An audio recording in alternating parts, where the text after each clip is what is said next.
Names are cool, huh? But nicknames? That's just next level.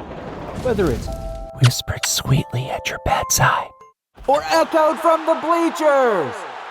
A nickname between friends is basically a secret handshake in word form, meant to be loud, proud, and let's be honest, impossible to ignore. All right, at birth, your parents slapped a name on you. You gotta hand it to them. They had no idea who you'd turn out to be. They picked it like they were choosing a tattoo, thinking, yeah, that's about right, except for the times when they fail. And you're stuck. David Krappenschitz. How about a Cleo Dookie slide? By Curious George. Meanwhile, little baby you is just out here being a tiny, adorable ball of chaos with zero bond to that name. Seriously, back then, your name meant nothing to you.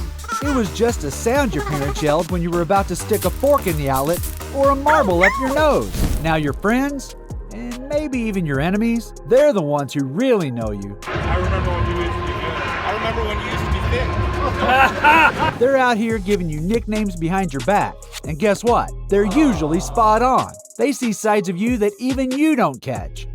No one gives themselves a nickname. Well, unless you're a pro wrestler trying to hype yourself up with some over-the-top name like Macho Man. Oh yeah! Or Hulkamania, brother. They'll be trying to drink their own sweat to survive, brother. But let's be real, that's not a nickname. That's a walking, talking business card. Sports? Oh yeah, they're like a nickname factory. Teammates, announcers, reporters, heck, even fans have been creatively crafting nicknames for their favorite players since before any of us were even born. And these names, they're like badges of honor, based on a player's personality, talents, looks, or that one weird thing they do on the field. Tries to swim in. Crawl. No! They come from a place of love. Well, mostly. Tillman's delivery to him, and ploof, you're out. But when it comes to legendary nicknames, MLB takes the absolute cake. Ever wonder where these names come from or how they just stuck, like your sack on a hot summer day? Some nicknames stuck so well that it became their regularly used name. Take Edwin Donald Snider, famously known as the Duke of Flatbush. His dad nicknamed young Edwin watching him strut home from a game. He said, "Here comes the Duke." Then there's Richard Michael Gossage, who most know as Goose. His teammate Tom Bradley thought Rich looked like a big goose on the mound when he stretched his neck out to see the catcher's signs. And don't forget Lawrence Peter Berra, or Yogi. Berra had a habit of sitting awkwardly cross-legged while waiting on deck. Teammate Jack McGuire thought he resembled a yogi from India. Fun fact, it even inspired the famous cartoon character Yogi Bear. Hey boo-boo, I bet you didn't know that. And many of his sayings come from Berra. But how do you talk about baseball nicknames without talking about the GOAT of nicknames? We're talking about none other than George Herman Ruth Jr. Yeah, that's right, Babe Ruth had a real name, but who even remembers that? Oh my God, you mean that's the same guy? The legendary nickname Babe was given to him in his younger days when he attended St. Mary's Industrial School in Baltimore, Maryland. While attending there, he played baseball with boys much older than him, and he was the baby of the group, which is where he was first called Babe. This is a name that stuck with him forever and stands the test of time. Despite a rough childhood and some serious challenges growing up, Ruth didn't just make it in baseball. He crushed his way into history as being recognized as the first true power hitter of the modern era. And with a swing like that, the nicknames poured in faster than home runs. Let me hit you with just a few of his seemingly endless list. The Sultan of SWAT, the King of Crash, the Colossus of Clout, the Titan of Terror, the Prince of Pounders, the Wizard of Whack, the Behemoth of Bust, and of course, The Great Bambino! the nickname that cursed the Red Sox for nearly a century. When Boston sold Ruth to the Yankees, they unknowingly unleashed a curse that saw the Yankees rack up 29 pennants between 1920 and 1964, while the Red Sox got only one. Ouch! Ruth's teammates and people who knew him well called him Jidge, which was short for George, but it sounds eerily close to Judge, as in Aaron Judge, the biggest power hitter in the game right now, who just so happens to also be a Yankee. Between that and iconically calling his shot, maybe Ruth needed some fortune teller nicknames too, like Oracle of the Outfield or the Wizard of Odds. Looking ahead, he might have seen this guy in the future, Tom Henke, aka the Terminator. Henke was an imposing figure on the mound. At 6'5", wearing thick frame glasses, he was given the nickname the Terminator not long after the original movie came out. In 1985, he was having a great year at Syracuse. His teammate, John Cerruti, said, "You're like the Terminator, man. You're just mowing through people." Despite his killer robot vibes on the mound, Tom Hinkie was all heart off the field. He retired in 1995 after one of his best seasons, including being named the National League's Rolade Relief Pitcher of the Year. His reason?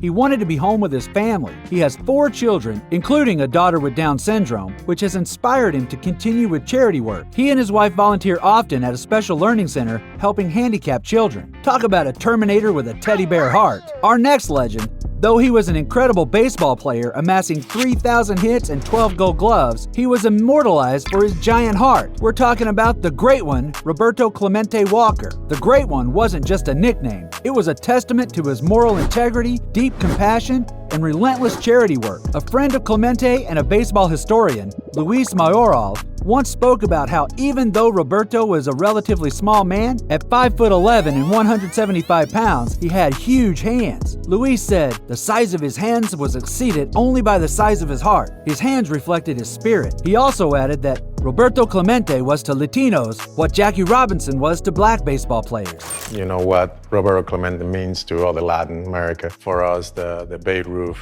the Jackie Robinson. He was on a crusade to show the American public what a black Hispanic man was capable of. On New Year's Eve 1972, Clemente's life was cut too short. Another plane crash last night. Among 5 persons aboard, Pittsburgh Pirates baseball superstar Roberto Clemente. When he boarded a supply plane set to deliver relief supplies for earthquake victims in Nicaragua. Shortly after takeoff, the plane crashed, cementing him as a timeless symbol of selfless compassion. His passing and message inspired the nickname Arriba. It translates to above, rise, ascend, or soar. With all due respect to the tremendous career that he had, but what he did off the field, for me, is much more important than who he was as a player. Behind every tale of heroism, there lurks a villain, or in this case, 2. The Bash Brothers, Mark McGuire and Jose Canseco, the notorious Oakland Athletics duo. These guys weren't just famous for their towering home runs and bodybuilder physiques. They were infamous for their forearm bashing celebrations after smashing yet another monster home run. We were matching forearms one day. And we both have pretty big forearms, but McGuire's forearms are twice as big as mine. He technically has Popeye forearms. We decided instead of giving a high five to bash our forearms together and...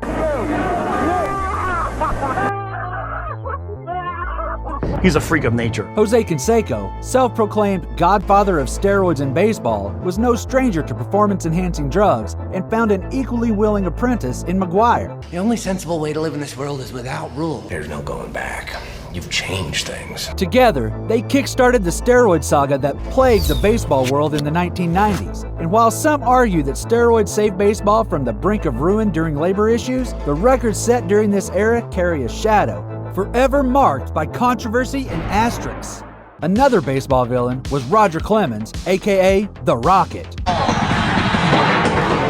Here comes the Rocket. Roger Clemens. He earned this name when people felt his pitching was out of this world, and he had pitches backed by fire and rocket fuel. On the mound, Clemens was like a demigod, clinching the Cy Young Award and MLB record 7 times, capturing 2 World Series championships, racking 354 wins, and striking out 4,672 batters. When you pitch 24 years, I've given up some yardage in homers. But not even these incredible stats could shield him from the storm of controversy that followed him off the field. Rumors flew about a decade-long affair with country singer Minnie McCready and persistent whispers about the use of performance-enhancing drugs. Roger Clemens' name included in the Mitchell report. Heck with them, I care less. They can say whatever they want. Let me be clear, I have never taken steroids or HGH. And his clubhouse reputation?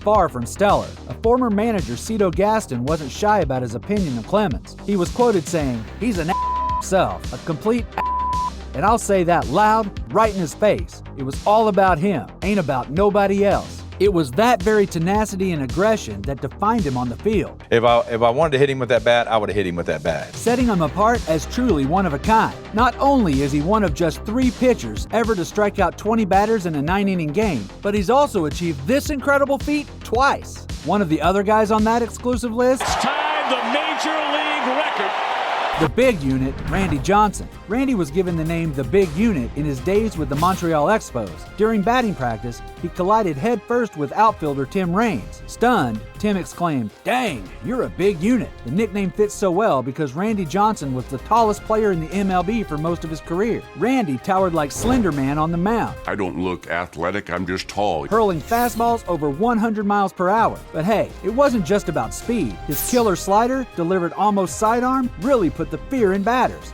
When I first faced Johnson, I was legitimately scared. I might as well stick this bat up my butt and walk off. Like every time he throws the ball, he's slapped in the face. He walks up 10 feet from the plate. I'm like, he grabs the ball, looks at me, I'm like, I just gotta get out of here. And it wasn't just the batters ducking for cover. Local wildlife had its share of scares too. 10 All-Star games, won 300 games, close to 5,000 strikeouts. And I'm recognized and remembered for killing a bird. Randy Johnson's collision with Tim Raines must have been just as painful for Randy, since Tim Raines was famously known as The Rock, long before this rock was ever a thing. I wake up at 5 a.m. and do 27,000 rip curls. Life is a delicious drink that you have to suck deep.